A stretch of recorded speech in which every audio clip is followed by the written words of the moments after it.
మా ఆయన 30 ఏళ్ళ నుంచి వ్యాపారం చేసుకుంటాను సార్.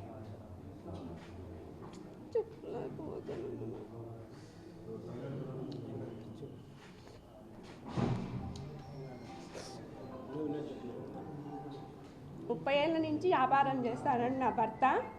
ఎటువంటి వాళ్లకు ఏ హాని చేయలేదు. ఏదో ఆయన శక్తి సంపాదించుకుంటున్నాడు, అమ్ముకుంటున్నాడు. ఒకరికి అమ్మిస్తాడు చేస్తాడు. మా ఆయన ఎటువంటి వాడు కాదు. తర్వాత ఏం మాట్లాడు, నేను ఇట్లాంటి ఎప్పుడు మాట్లాడిన దాన్ని కాదు, నాకు తెలియదు ఇవన్నీ. ఏం చెప్పాల్సింది, మా ఆయనకు వ్యాపారాలలో ఏ గొడవలు లేవు. ఆయన గుద్ది ఆయన సంపాదించుకొని తెలుగుదేశం వాళ్ళ తిట్టు సరిపోదనేం లేదు, వైఎస్ఆర్లోనేం లేదు, తెలుగుదేశం వాళ్ళు అనేది ఏం లేదు. ఎవరితోనైనా కలిసిపోతాడు. వ్యాపారాలు అన్నాక వాళ్ళతో మాట్లాడతాడు, వీళ్ళతో మాట్లాడతాడు, సెంటర్వీళ్ళు చేస్తా ఉంటాడు.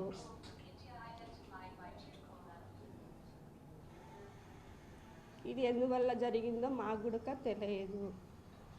కానీ మా ఆయనకు న్యాయం చేయాలా. ఎవరి వల్ల జరిగింది ఇది మీరు తెలుసుకొని మా ఆయనకు న్యాయం చేయాలా.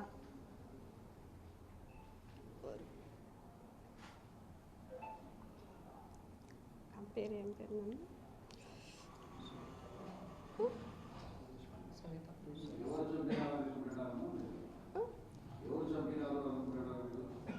అవన్నీ మాకు తెలియదు సార్. అవన్నీ మాకు తెలియదు. ఎవరు చంపినారో అవి మాకు తెలియదు ఇప్పటికీ. అది ఇంకా మీరే తెలుసుకొని మాకు న్యాయం చేయాలా. నా బిడ్డలకు నాకు. మా ఇంట్లోకి వచ్చి 9 నాళ్ళ దినం అయిపోతానే పోలీసు వాళ్ళు వచ్చి జొరబడి డాక్యుమెంట్లు, బాండ్ కాగితాలు, ఎల్ఐసి కాగితాలు అన్నీ తీసుకుపోయినారు. మా ఆయన అక్రమంగా ఏం ఆయన కష్టపడి ఆయన సంపాదించిన ఆస్తులు అయ్యి ఎవరికి ద్రోహం చేయలేదు. ఒకరికి ద్రోహం చేయలే. ఒకరికి చేయి సాపినోడే కానీ ఒకరి చొమ్ము తిన్నోడు కాదు. ఆయన కష్టాంతంతో సంపాదించుకున్నాడు.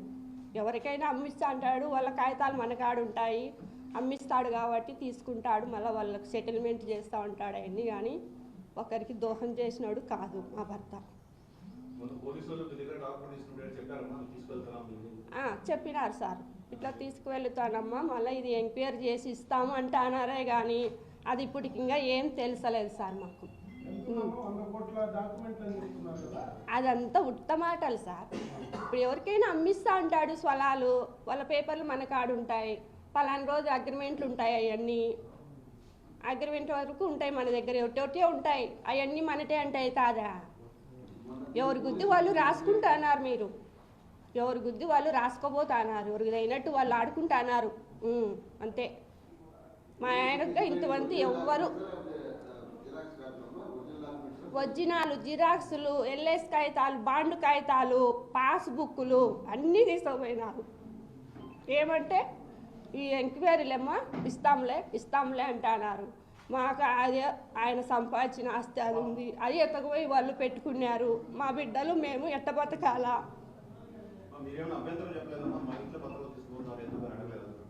వాళ్ళు అడగనీలా. మీరు బయట కూర్చోండి, మాకు ఇట్లా చేయమని వచ్చింది, మేము చేయాలా, మా రూల్. మీరు బయట కూర్చోవాలని మమ్మల్ని అందరినీ బయట కూర్చోబెట్టినారు సార్.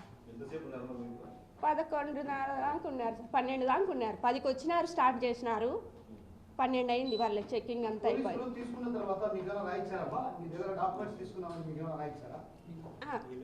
ఇవ్వలేదు సార్.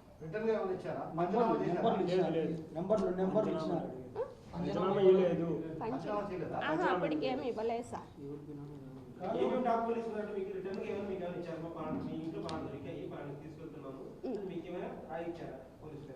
ఊరికి డాక్యుమెంట్ నెంబర్లు అవన్నీ పేపర్లో నెంబర్లన్నీ రాసుకున్నారు. డాక్యుమెంట్ పాస్బుక్లు ఎల్ఏసి బాండు కాగితాలు ఉడక తీసుకుపోతారు. బాండు కాగితాలు ఉడక అవి తీసుకుపోయినటి డిఎస్పీ వచ్చారు, ఎస్పీలు అందరూ వచ్చారు. ఎస్పీ రాలేదేమో, డిఎస్పీ ఎవరెవరో వచ్చినారు. 10 మంది దాకా వచ్చినారు. 2 లేడీస్ కానిస్టేబుల్కో వచ్చినారు. మమ్మల్ని అందరినీ బయటికి పొమ్మన్నారు, బయట కూర్చోబెట్టినారు. వాళ్ళ ఇంట్లోకి పోయి వాళ్ళు సోదా చేసుకొని అన్నీ తీసుకున్నారు. మీరేం భయపడొద్దుమా, మేము ఇస్తాంలే అంటున్నారు. రోజు తిప్పుకుంటా అన్నారు, కానీ ఈ బుద్ధుడికి ఇలా.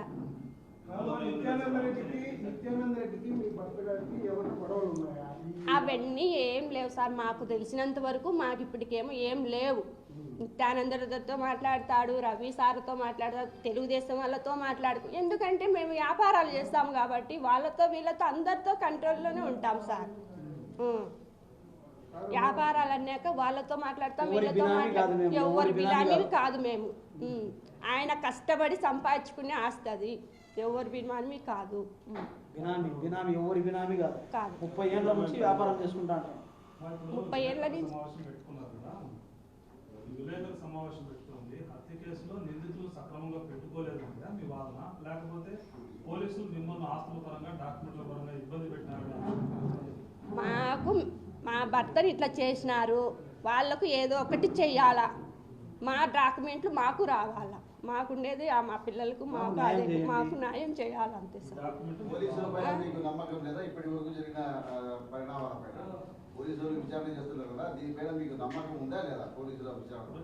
నిష్పక్షపాతంగా వ్యవహరించమంటారు. నమ్మకం ఉంది కాబట్టి కదా. 11 మంది కాదు, 40-50 మంది వచ్చినారు సార్. 40-50 మంది వచ్చినారు రిమ్స్ లో పొడిచేదానికి. జాచ్ ఉన్నారు. ఇప్పటికి 11 మంది దొరికిన వాళ్ళు ఉన్నారు, ఇంకా 50 మంది ఉన్నారు. వచ్చింది పెట్టాలి కదా. పెట్టాలా, వాళ్ళకి ఏదో శిక్ష పడాలా సార్. వాళ్ళకి కూడా శిక్ష పడాలా. నా భర్తను అంత దారుణంగా చంపినారు. 12 కత్తిపోట్లు అంత దారుణంగా చంపినారంటే ఇప్పుడు మామూలుగా ఎవరిమైనా కొట్టుకుంటాము చేసుకుంటాము, అంత దారుణంగా ఎవరు చేయరు కదా సార్. ఎందువల్ల చేసినారు ఇది? నా భర్త మాకు ఇంతవరకు ఎవరు లేరు సార్, ఎవరు లేరు. అట్లా ఏం చెప్పలేదు సార్, మాకు ఇంతవరకు అట్లాంటి ఏం చెప్పలేదు మా భర్త. పేపర్లలో నిత్యానంద రెడ్డికి వివాదాలు ఉన్నాయి, నిత్యానంద రెడ్డి మీ భర్తని హత్య చేయించాలని చాలా పత్రికల్లో వార్తలు వస్తున్నాయి, టీవీలో కూడా మేము చూసాను. అది ఇప్పుడు వేస్తా అంటే మేము చూస్తానేమో అని మాకు ఇంతవరకు అట్లాంటి ఏం మాకు తెలియదు సార్.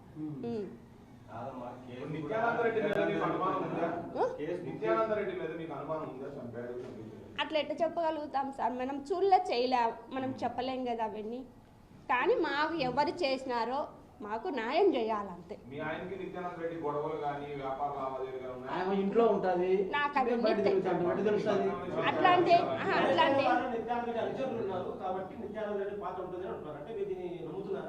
అంటే నాకు తెలియదు సార్. అట్లాంటి నాకు చెప్పినోడు కాదు, బయట విషయాలు మాకు తెలియదు. గొడవ జరిగిన రోజు, హత్య జరిగిన రోజు కేవలం వీధిలో ఉండే ఒక చిన్న జాతర సంబంధించిన గొడవ అని చెప్పారు, గంజాయి బ్యాచ్ అని చెప్పారు. మీరు కూడా మాట్లాడారు. తర్వాత ఎందుకు ఇట్లా మారిందనుకుంటున్నారు? వాళ్ళు ప్లాన్ ప్రకారం వేసి చంపినారు. వాళ్ళ అనుచరులు ఎవరో చేపించినారు, ప్లాన్ ప్రకారం చేపించి వాళ్ళ అనుచరులు ఒక్క సడన్ గా వచ్చి చెట్ల పొదల్లో నుంచి వచ్చి ఒక నిమిషంలోనే చంపేసినారు. అందరు 4 చుట్టుకొని కత్తిపోట్లు. నేను పోతే నాకు కత్తిపోట్లు చుట్టూ 8 కత్తిపోట్లు ఉన్నాయి. నాకు కూడా 2 పెద్ద.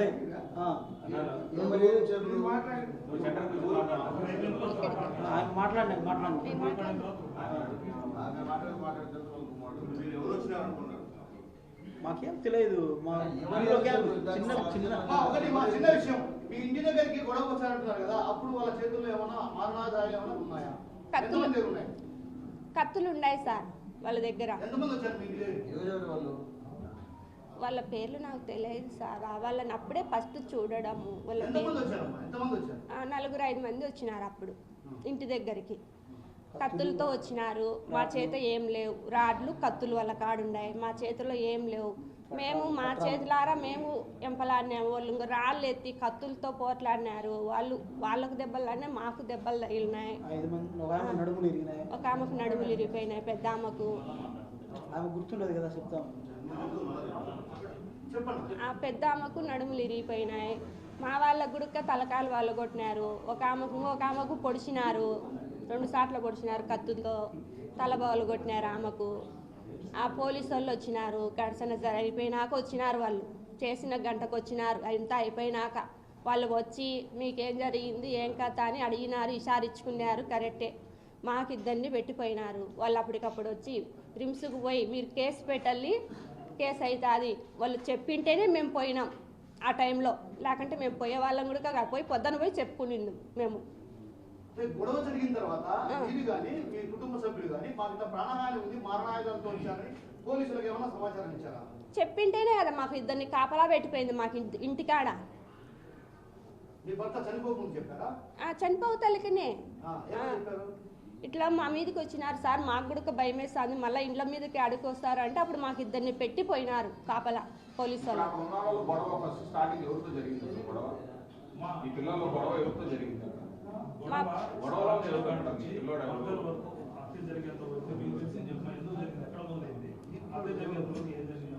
మా పిల్లోనేమో బెదిరించినారంట సార్, ఫోన్లతో చేసి మాట్లాడుతున్నారని నాన్న అని చెప్పినాడు.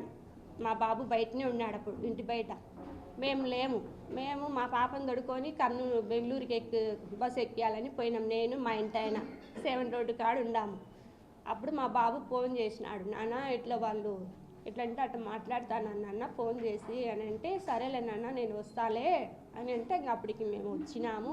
మళ్ళీ వాళ్ళు వచ్చినారు మా ఇంటి పైకి వచ్చి ఇంకా గలాట పడినారు సార్. మీకు అంతకుముందు గొడవ జరిగిన వాళ్ళకి ఏమన్నా అంతకుముందు గొడవలు ఉన్నాయా? అంత అప్పుడేం లేవు సార్.